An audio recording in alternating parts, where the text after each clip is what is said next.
मैं तुम्हारे माँ बाबूजी से परेशान हो गई हूँ अमित। मुझसे अब और बर्दाश्त नहीं होता। इन्हें झेलते झेलते मुझे 5 साल हो गए हैं, लेकिन बस अब नहीं। या तो तुम इन्हें वृद्धाश्रम भेजो या मैं मायके चली जाती हूँ। अमित की पत्नी शिखा अपने पति पर सास ससुर को लेकर भड़क रही थी। तो अमित कहता है, मेरी धर्म पत्नी, मेरी जाने बहार, गुले गुलजार, तुम जानती तो हो मैं एक पल भी तुमसे दूर नहीं रह सकता। तुम मायके जाने की बात मत किया करो बस। तुम मायके जाने की बात करती हो तो मेरा दिल बैठ जाता है। तुम ही नहीं, मैं खुद भी माँ बाबूजी से परेशान हूँ। मैं तो चाहता हूँ कि एक पल में इन्हें यहाँ से निकाल दूँ, लेकिन क्या करूँ, इतनी आसानी से ये बूढ़े वृद्धाश्रम में जाने वाले नहीं हैं। इनके लिए तो कोई तिगड़म लगाना पड़ेगा। मुझे नहीं मालूम अमित तुम क्या तिगड़म लगाओगे, मुझे बस इनसे छुटकारा चाहिए। ओके ओके, बस अब तुम गुस्सा थूक दो। बेटा अमित, ओ बेटा अमित। अमित के बाबूजी किशन जी ने आवाज लगाई तो अमित तिलमिला उठा। देखो ये ड्रामा है इनका, पत्नी से 2 बातें भी नहीं करने देते ये लोग। तभी तो मैं भी कहती हूँ इनका जल्दी बंदोबस्त करो, और तुम हो कि देर पे देर किए जा रहे हो। बाबूजी ने फिर आवाज लगाई, अमित बेटा। आया आया, गुस्से में कहता हुआ अमित माँ बाबूजी के कमरे में गया। क्या दिक्कत है तुम लोगों की, जब देखो अमित अमित लगाए रखते हो, क्या कहना है? बेटा तू कैसे बात कर रहा है अपने बाबूजी से? अमित की माँ बीना देवी जी ने कहा तो अमित बोला, माँ और कैसे बात करूं, तुम दोनों को बस यही काम है। उसकी बात काटते हुए बाबूजी बोले, बेटा आज तेरी छुट्टी है तो तू ऐसा कर, हमारे जो अधूरे काम पड़े हैं वो कर दे। एक तो तेरी माँ के दांत दिखाने हैं और मेरे कान दिखाने हैं, तो तू हमें ले चल। इतना सुन अमित और भी ज्यादा आग बबूला हो उठा। तुम दोनों ने मुझे समझ क्या रखा है? एक ही दिन छुट्टी का, उसी में तुम अपने अपने काम के टांग अड़ा देते हो। और पैसे कौन सा मेरे दादाजी आकर दे रहे हैं मुझे, जो तुम लोग इतने खर्चे बता देते हो? मेरे पास ना ही तो पैसे हैं और ना ही टाइम। बेटा तू कुछ ज्यादा नहीं भड़क रहा है? ऐसा तो कोई भारी काम नहीं बता दिया तुझे। अभी हमारे पैरों में दम है, हम खुद भी जा सकते हैं, और ना ही तेरे पैसों की जरूरत है हमें। तू जा, आराम फरमा।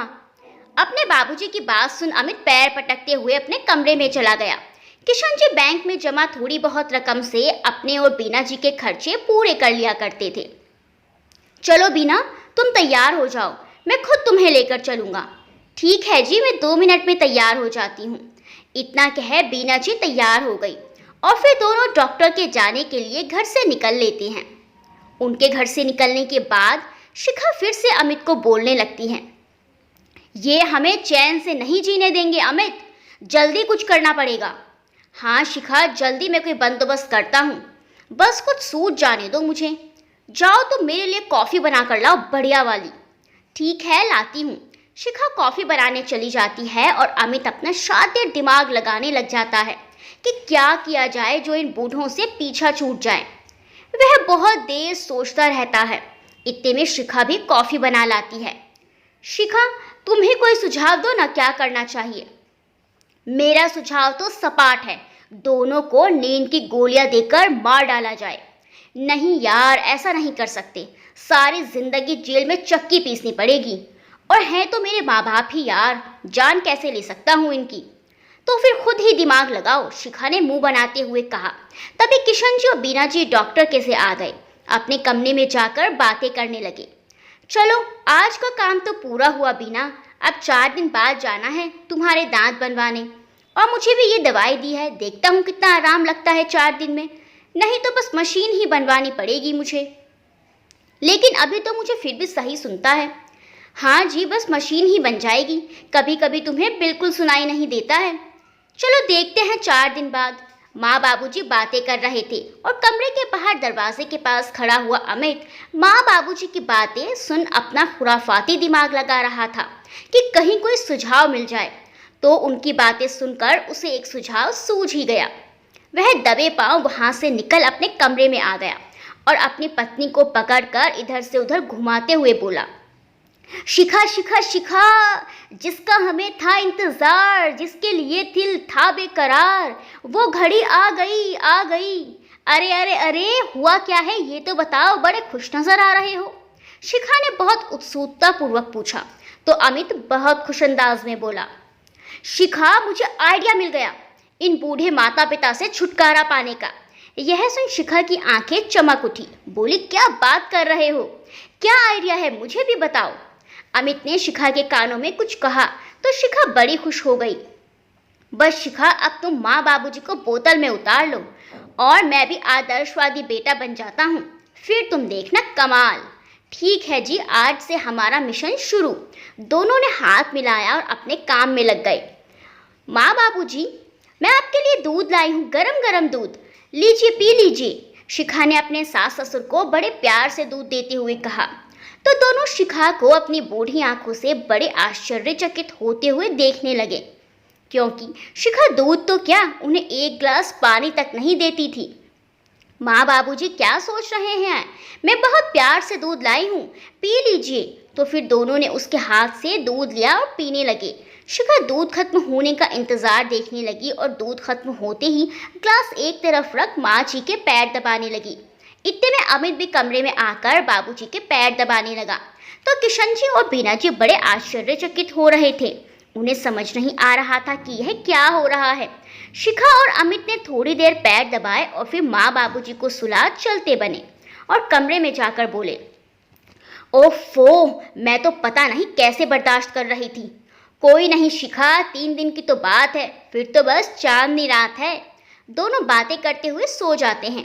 अगले दिन अमित ऑफिस से आते हुए माँ के लिए नई साड़ी और बाबूजी के लिए नई धोती लेकर आता है और आते ही सीधा उनके कमरे में जाकर उन्हें दिखाते हुए बोलता है, देखिए देखिए बाबूजी, मैं आपके लिए नए कपड़े लाया हूँ।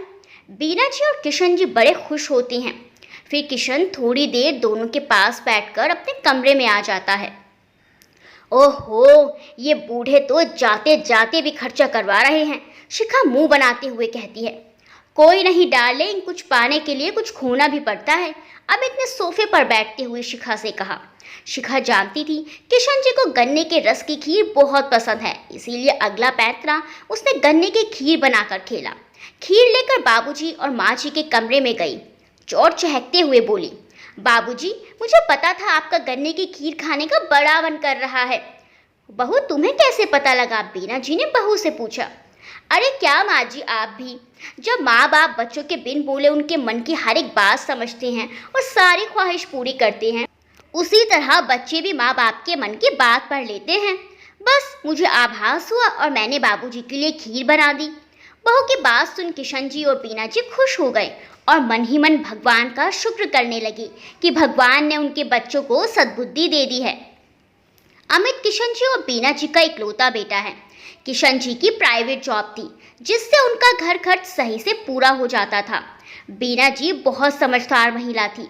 उनका घर बहुत छोटा था, अपने पति की कम कमाई में भी अच्छे से पूरा कर लेती थी और पाई पाई जोड़कर उन्होंने ज़मीन भी खरीद ली थी, जिस पर उन्होंने अपने सपनों का आशियाना खड़ा किया। अमित भी बहुत छोटा था। किशन जी की ज़्यादा आमदनी नहीं थी, लेकिन अमित की पढ़ाई में उन्होंने कोई कमी नहीं की। उसे अच्छे स्कूल से पढ़ाया और फिर अच्छे कॉलेज से पढ़ाया। उसके बिजली विभाग में सरकारी नौकरी लग गई। फिर उसके लिए लड़की ढूंढी। दूर के रिश्तेदार ने शिखा का सुझाव दिया तो शिखा अमित और दोनों माता पिता को पसंद आ गई। लेकिन उन्हें नहीं मालूम था कि मासूम से दिखने वाली शिखा इतनी क्रूर होगी। वह बात बात पर सास ससुर को ताने मारती, वो कुछ काम बताते तो उसे नज़रअंदाज कर देती थी और ज़रा से रोक टोक पर पूरा घर सर पर उठा लेती थी। किशन जी थोड़े गुस्से स्वभाव वाले व्यक्ति थे, परंतु बीना उतनी ही ठंडे मिजाज की महिला थी। वह हमेशा अपने पति का गुस्सा शांत कर देती थी। किशन जी को शिखा पर गुस्सा आता तो बीना जी उन्हें बड़े प्यार से हैंडल कर लेती थी। अमित शादी से पहले अपने माता पिता की करता था, लेकिन शिखा ने उसे पूरा अपने रंग में रंग लिया था। अपनी मीठी बातों में अमित को हमेशा फंसा कर रखती थी, जिससे अमित को बस हर जगह शिखा शिखा ही दिखाई पड़ती थी। शिखा की बातों में आकर अमित भी अपने माँ बाबूजी पर भड़कता रहता था। अमित रिश्वतखोर व्यक्ति था। वह रिश्वत लिया करता था। बिजली विभाग में होने का लाभ उठाना उसे अच्छे से आता था। जिस किसी के घर में भी वह एसी जैसे आधुनिक उपकरण देख लेता, बस कोई न कोई बहाना तक कर वह लोगों को परेशान करके उनको अपने पद की धौंस दिखा के उनसे बिना वजह का जुर्माना वसूलने पहुंच जाता था। तो उसके बाबूजी उसे हमेशा बोलते थे कि बेटा रिश्वत लेना पाप है, तुम रिश्वत मत लिया करो, चाहे कम में ही पूरा कर लिया करो। लेकिन अमित अपने बाबूजी का विरोध किया करता था। मेरी खुशियों को देखकर आपको जलन होती है, आप नहीं चाहते कि मैं अच्छा जीवन जीऊं, अपनी पत्नी के साथ खुश रहूं। हमेशा मेरी खुशियों के आड़े आते हैं आप, बार बार मुझे रिश्वत लेने को लेकर सुनाते रहते हैं। आपको दिक्कत क्या है आखिर, मैं कुछ भी करूं। अमित के ये कटु वचन सुन किशन जी को गुस्सा आ गया तो उन्होंने अमित पर हाथ उठा दिया। इस बात को लेकर अमित अपने माता पिता से काफी परेशान आ चुका था। ऊपर से शिखा आग में घी डालने का काम करती थी। अब किशन जी और बीना जी चुप्पी साधे हुए थे, लेकिन माता पिता होने के नाते गलत बात पर टोक ही देते थे।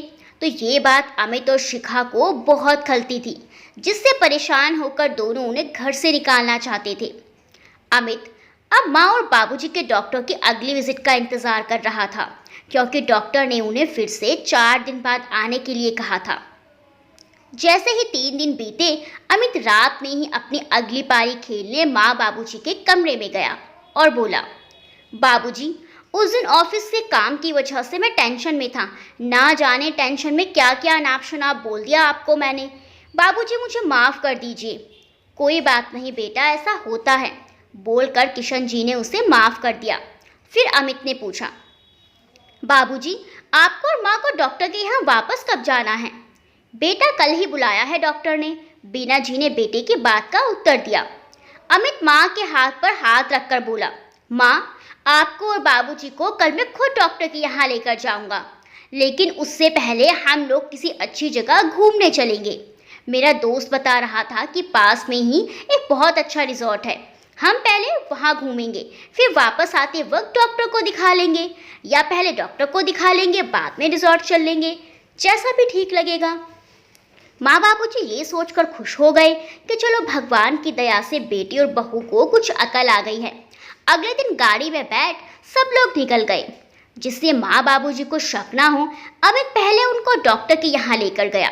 दवाई दिलवा कर गाड़ी हाईवे की तरफ घुमा ली। वो लोग अब काफ़ी दूर निकल आए थे। शिखा जो सारे प्लान में पति का साथ दे रही थी, नाटक करते हुए बोली, जी काफ़ी देर हो गई है, कब तक पहुंच जाएंगे हम लोग रिजॉर्ट। बीना जी और किशन जी भी बार बार अमित से पूछ रहे थे। अमित बोला, लगता है गलती से हम गलत हाईवे पर आ गए हैं, तभी गाड़ी घड़ घड़ की आवाज़ करके रुक जाती है, जो कि उनके प्लान का ही एक हिस्सा था।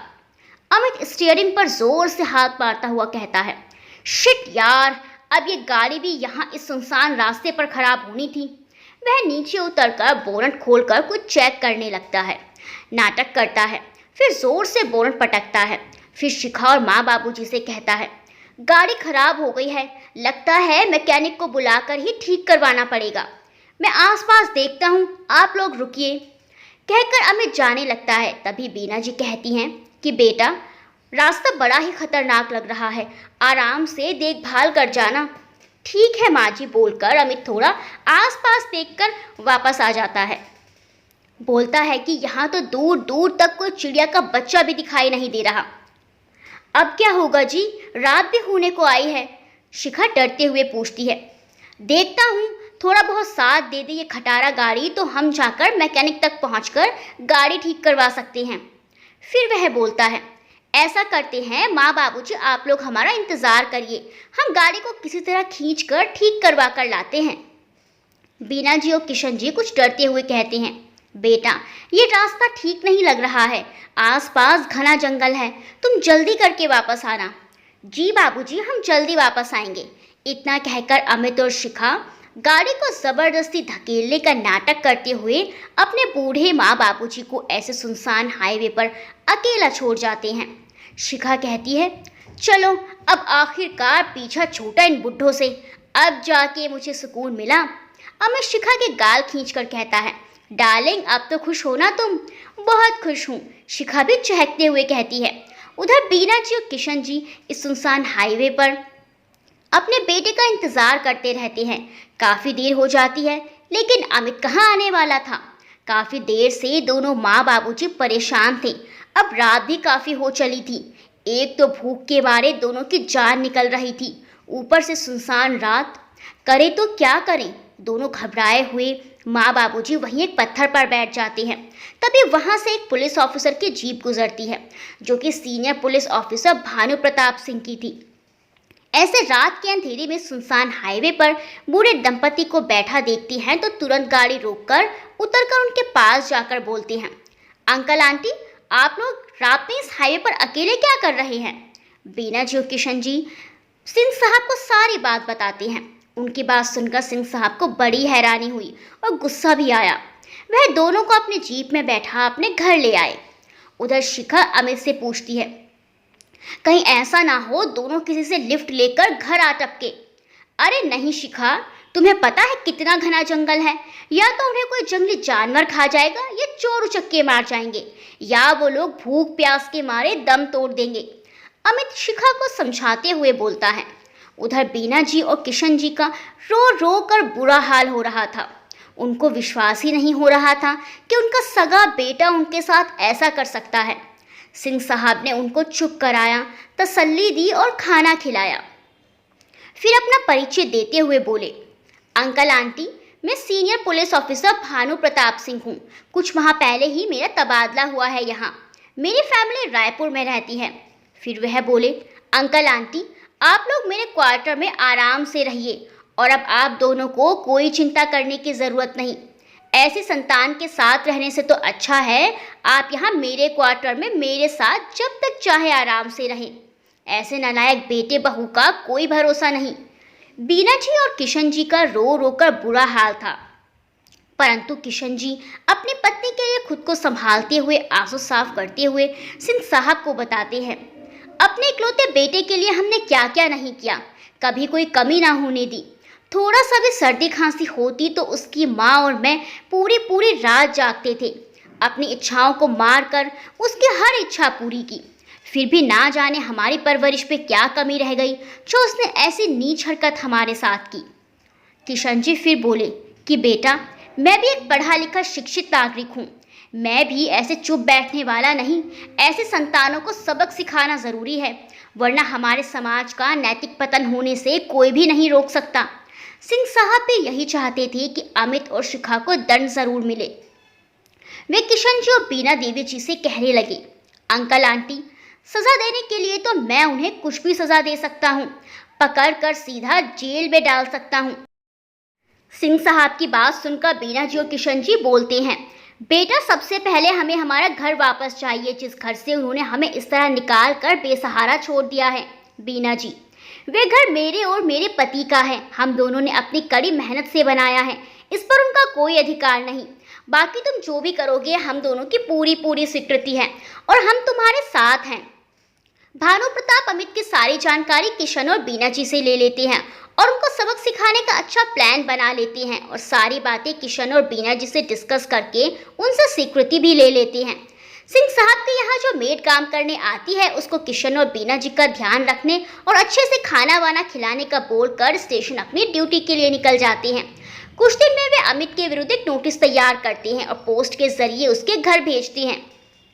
इसी बीच पड़ोस के शुक्ला अंकल किशन जी और बीना जी के कई दिन तक दिखाई ना देने के बाद अमित से बीना जी और किशन जी के बारे में पूछते हैं तो अमित ये कहकर टाल देता है कि वो लोग 4 धाम की यात्रा करने गए हैं। रविवार का दिन था। अमित और शिखा ने घर में पार्टी रखी हुई थी। दोनों अपने दोस्तों के साथ लाउड म्यूजिक बजाकर नाचने गाने में मगन थे। तरह तरह के अच्छे अच्छे व्यंजन टेबल पर सजे हुए थे। दोनों बहुत खुश थे, परंतु नोटिस मिलते ही जैसे उनकी खुशियों पर ग्रहण लग जाता है और नोटिस पढ़ते ही दोनों लोग बौखला जाते हैं। नोटिस में लिखा था कि यह घर सरकार की प्रॉपर्टी पर बना हुआ है, जिसको खाली करने के लिए उनको कुल 10 दिन का समय मिला था। अमित तो नोटिस मिलते ही सरकारी कार्यालयों के चक्कर लगाने लगा और ना जाने कितने वकीलों से जाके मिला, परंतु कोई बात न बन पाई, क्योंकि भगवान भी ऐसे लोगों का साथ नहीं देते और फिर सिंह साहब ने तिग्रम ही कुछ ऐसा लगाया था। अब करें तो क्या करें? जब घर खाली करने में 3 दिन का समय बचा तो सिंह साहब खुद चलकर अमित के घर पहुंचे और एक बार फिर उसे 3 दिन के अंदर अंदर घर खाली करने को कहा। अमित और शिखा ने भी तिग्रम लगाने की बहुत कोशिश की ताकि उन्हें अपना घर खाली ना करना पड़े, परंतु सिंह साहब के सामने, जिनको देखकर अच्छा अच्छा खौफ खा जाए, कहाँ चलने वाली थी। आखिरकार 3 दिन के भीतर अमित और शिखा को अपना घर खाली करके किराए के मकान में आना पड़ा। घर खाली हो जाने के बाद सिंह साहब बीना जी और किशन जी को सम्मान के साथ उनके घर छोड़कर आ जाते हैं। उधर शिखा और अमित घर छोड़ देने पर काफी दुखी थे। किराए के मकान में आने पर शिखा और अमित के बीच अब झगड़े भी काफी होने लगे थे। मेरा बस का नहीं है इस खुडले में रहना, आपको रहना है तो रहो, मुझे तो मेरी मम्मी के घर छोड़ आओ। इतनी गर्मी है यहाँ, उफ, मैं एसी के बिना बिल्कुल भी नहीं रह सकती। शिखा पैर पटकते हुए कहती है, तुम तो ऐसे कह रही हो जैसे मैं यहाँ बड़े खुशी से रह रहा हूँ। अरे कुछ दिन का सब्र कर लो यार, मैं देखता हूँ, कुछ करता हूँ किसी अच्छे एडवोकेट से बात। भाई हमें नोटिस सरकार की तरफ से मिला है, हमें सरकार के विरुद्ध खड़ा होना पड़ेगा, जिसके लिए हमें अच्छे वकील की जरूरत पड़ेगी और साथ साथ बहुत सारे पैसों की भी। अमित पत्नी को समझाते हुए कहता है, मैं कुछ नहीं जानती, अच्छा वकील हायर करो, पैसे लगाओ, रिश्वत का पैसा कब काम आएगा। मैं आपको बता दे रही हूँ, आपके पास 1 महीने का समय है। अगर 1 महीने में वापस हम लोग अपने घर ना गए तो मैं अपनी मम्मी के यहाँ चली जाऊंगी। शिखा ने आंखें निकालकर अमित को धमकी देते हुए कहा। अमित उसकी बात सुनकर चुप रहा।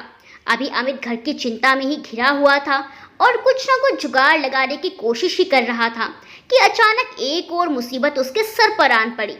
अमित अपने ऑफिस में बैठा घर की ही सोच रहा था कि बिजली विभाग के सीनियर ऑफिसर की तरफ से रिश्वत लेने की वजह से उसको और उसके 2 और सहयोगियों को सस्पेंशन लेटर मिला, जिसमें उसको पूरे 1 साल के लिए सस्पेंड कर दिया गया था और साथ ही साथ उस पर 5 लाख रुपए का जुर्माना भी लगा।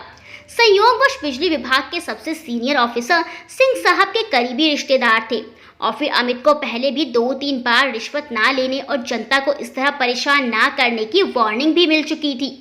अब सस्पेंशन लेटर मिलते ही अमित की तो जैसे सिट्टी पिट्टी गुम हो गई।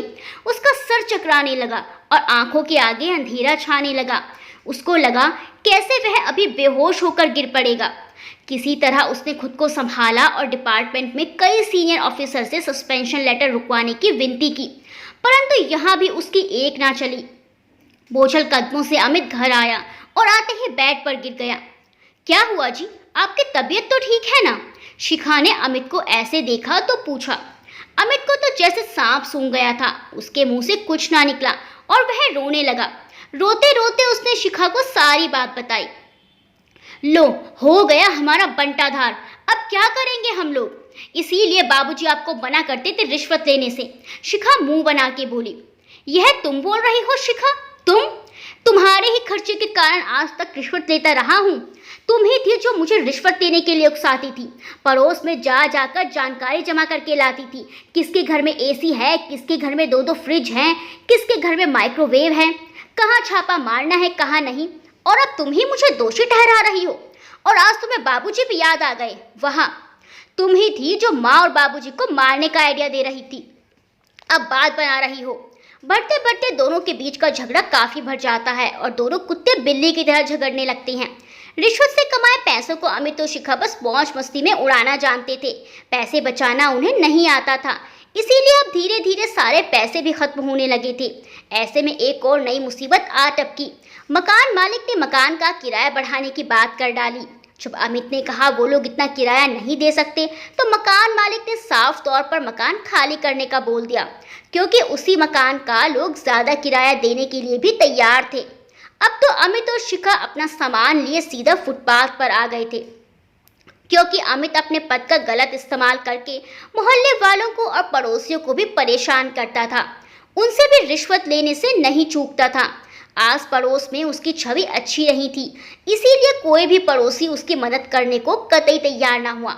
सबने उससे किनारा कर लिया था। अमित और शिखा अपने सामान लिए सड़क पर बैठे थे और अमित अपना फोन घुमा घुमा कर दूसरे किराए के घर का इंतजाम करने में लगा हुआ था। कोई भी मदद के लिए तैयार ना हुआ। एक तरफ भूख से दोनों की आंतें सूख रही थी और दूसरी तरफ तेज चिलचिलाती धूप उनकी जान ले रही थी। तो अमित और शिखा फूट फूट कर रोने लगे और सोचने लगे कि हम कैसे आसमान से सीधा जमीन पर आ टपके हैं। अमित ने रोते रोते शिखा से कहा कि शिखा, आज हमारी इस हालत के जिम्मेदार हम खुद हैं। इसमें सबसे बड़ी गलती मेरी है। हमने जैसे अपने बूढ़े माँ बाप को बीच मझधार में छोड़ा था, आज किस्मत ने हमें वहीं ला खड़ा किया है। शिखा भी रोते हुए बोली कि ठीक कहते हो अमित, हमें हमारे कर्मों की सज़ा मिल रही है। फिर अपना माथा पीटते हुए कहती है, मती मारी गई थी मेरी, जो मैंने माँ बाप जैसे समान अपने सास ससुर पर इतना अत्याचार किया और इस उम्र में उन्हें ऐसे भटकने के लिए, मरने के लिए छोड़ दिया। इस पर अमित बोलता है, तुम तो फिर भी बहू थी, परंतु मैं तो उनका सगा इकलौता बेटा था जिसको उन्होंने इतने लाड प्यार से पाला था। लेकिन मैं कैसा अभागा निकला। जो बोलते बोलते अमित जोर जोर से रोने लगा। उसकी आवाज़ उसके गले में अटक जाती है। मेरे माँ बाबूजी ना जाने कहाँ होंगे, जीवित भी होंगे या नहीं। इतने में शिखा कहती है कि आप सही कहते हो, हमने बहुत गलत किया, चलिए ना हम माँ बाबूजी को ढूंढते हैं। इतने में भानु प्रताप सिंह जी, जो दूर बैठे चाय की चुस्की लेते हुए यह सब नज़ारा देख रहे थे, उनके पास पहुंचे। अमित ने उन्हें देखते ही पहचान लिया और बोला, सर आप तो वही ऑफिसर हैं ना जो उस दिन हमारे घर आए थे। हाँ मैं वही हूँ, सिंह साहब ने कड़क लहजे में जवाब दिया। फिर पूछा, तुम लोग ऐसे सामान के साथ यहाँ रोड पर क्यों बैठे हो? घर तो तुमने काफी पहले ही खाली कर दिया था, क्या तब से यूं ही भटक रहे हो इधर उधर भूतों की तरह? दोनों ने इस बात पर गर्दन झुका ली। फिर सिंह साहब बोले, चलो उठो, मेरे जीप में बैठो। सिंह साहब की बात सुनकर अमित बोला, पर सर हमारा सामान यहीं रहने दो, ये मैं गाड़ी में मंगवा लूंगा, तुम लोग मेरी जीप में बैठो। सिंह साहब का धन्यवाद करते हुए दोनों लोग जीप में बैठ जाते हैं और जब जीप उन्हें उन्हीं के घर के आगे रुकती है तो दोनों एक साथ आश्चर्यचकित होकर बोल पड़ते हैं, ये तो आप हमें हमारे ही घर ले आए। अंदर आते हैं तो वहाँ माँ और बाबूजी को पाकर दोनों अचंभित रह जाते हैं। उनके पैरों तले जैसे जमीन खिसक जाती है। खुशी, पीड़ा, शर्मिंदगी, दुख, सारे भाव उनके मन में एक साथ उमड़ आते हैं। दोनों रोते हुए माँ बाबूजी के पैरों में पड़कर गिड़गिड़ाकर क्षमा मांगने लगते हैं, परंतु किशन जी अपने गुस्से को काबू नहीं कर पाते और जोरदार तमाचा अमित के गाल पर जड़ देते हैं, जिस पर अमित अपना दूसरा गाल भी आगे करते हुए कहता है कि बाबूजी, जो पाप हमने किए हैं उसके लिए कितने भी थप्पड़ कम हैं। फिर सिंह साहब का डंडा लेकर अमित बाबूजी के हाथ में देते हुए बोलता है, बाबूजी आप मारिए, दोनों को खूब मारिए, हमने जो पाप किए हैं उसके लिए हर सज़ा कम है। किशन जी और बीना जी की आंखों में भी आंसू आने लगते हैं। फिर अमित और शिखा कहते हैं कि बाबूजी, भगवान ने हमें हमारे कर्मों का फल दे दिया है। जो हमने आपके साथ किया वही भाग्य ने हमारे साथ किया। अब जाकर हमें समझ आया कि माँ बाप जीवन भर मेहनत करके तिनका तिनका जोड़कर कैसे घर खड़ा करते हैं। हम लोग तो इतने कम समय में ही त्राही त्राही हो गए। अगर आपने हमें माफ़ नहीं किया तो भगवान भी माफ़ नहीं करेगा। सिंह साहब भी किशन जी और बीना जी से दोनों को माफ़ करने के लिए कहते हैं। किशन जी और बीना जी उन्हें माफ़ कर देते हैं। क्षमा लेने के बाद अमित और शिखा अपने पापों का दंड भुगतने के लिए घर से निकलने के लिए दरवाजे तक पहुंचते ही हैं, परंतु माँ बाबूजी की आवाज़ उन्हें रुकने पर मजबूर कर देती है। किशन और बीना जी दोनों को रोक के गले लगा लेते हैं और बोलते हैं, बेटा तुमने जो किया भगवान ने उसकी सज़ा तुम्हें दे दी है। माफ़ करने वाला तो भगवान है। माँ बाप अपने बच्चों से क्या चाहते हैं? बस थोड़ा सा प्यार और मान सम्मान। माँ बाप बच्चों के लिए उम्र भर मेहनत करते हैं और बच्चे बुढ़ापे में उनका सहारा बनने के बजाय उन्हें इस तरह मझधार में छोड़ देते हैं।